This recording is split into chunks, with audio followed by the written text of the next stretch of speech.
a Sunday showdown at Geldwen, 5 more MLSers called into U.S. camp, and a look back at the biggest storylines of Week 11 next on The Daily.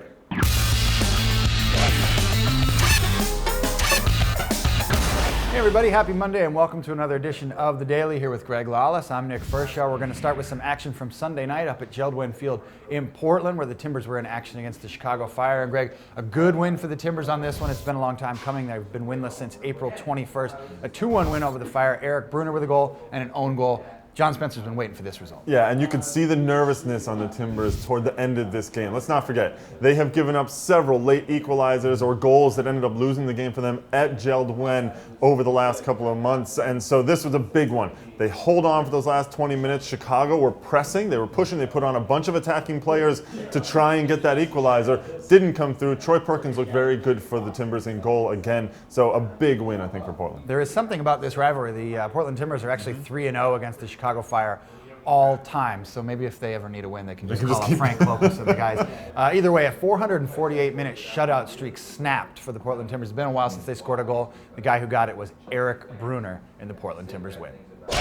Well, the moment a lot of U.S. national team fans were waiting for came on Sunday afternoon. 11 additional players called into Jurgen Klinsmann's camp ahead of those friendlies later this month. And in June, among those, 5 MLSers, including some surprises here. Juan Agudelo, I think, is the leader on that for the surprises. We've also got Jeff Cameron, Chris Wondolowski, Landon Donovan, and Graham Zusi. Yeah, and I think that obviously Landon Donovan coming back into this was an expected thing. You knew that once the games mattered like this were for World Cup qualifiers, Donovan was going to be in there. I think Wondolowski getting another look, that's important for him. He's been playing very well, obviously, at the top of the goal. He deserves to be in there. And you're right, it is a little bit of a surprise that Agudelo's been brought in. He's not getting much playing time, but I think that Klinsmann's whole notion about how to pick players is all about what players fit into the system that he wants to play and the way he wants this team to play, which is why you're seeing guys like Sasha Kljestan maybe not getting called in, Kenny Cooper not getting called in. They don't seem to fit the mold of the player that he wants in that system he's playing. I think the big surprise also here is that Shea was not called in. And so you sort of wonder, is Klinsmann sending him a message? Is he trying to say, look, you're a little bit fatigued, you haven't looked good the last couple of times out with the national team? I don't know what's going on with Shea right now. Again, 27 guys on this roster going into the camp anyway. Jurgen Klinsmann's going to whittle it down to 23. The U.S. national team in action against Scotland on May 26th.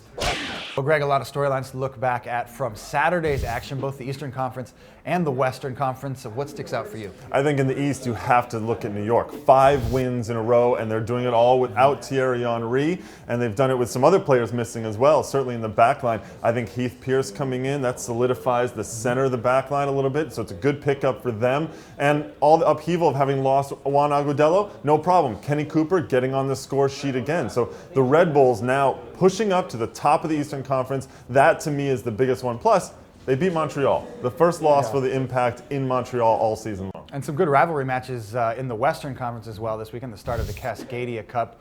Seattle Sounders and the Vancouver Whitecaps were in action, and the Super Classico. Chivas USA gets the edge over the LA Galaxy. Well, the new additions for Chivas were huge. Danny Califf, very big for them on the back line, just solidifying things, calming everything down. Juan Agudelo had a little bit of a role in that penalty that Correa eventually put away. And Agudelo coming out and saying, look, Correa and I, we're both Colombian, we speak Spanish together. There's a little to that South American thing that maybe we're working out together. Of the Cascadia Cup, 2-2, thrilling game, maybe the most exciting game we've seen so far this year. And I love Davide Cumiento from the Vancouver Whitecaps coming out after the match and saying, you know what, that Seattle team, they think they're better than they really are. They're, quote, nothing special. Some fighting words early in the season between Vancouver and Seattle. You can catch all the highlights and all the news from over the weekend on MLSsoccer.com. Before we get out of here, we want to mention Extra Time Radio. The latest edition of the podcast will come out Monday, as well as Power 5, Greg, the series we've been going through about the last month or so. We're looking at the best center backs in MLS. Yeah, and obviously there's some great ones. I wonder if Danny Califf moving over to Chivas USA, I wonder if he's going to make it. But another quick note.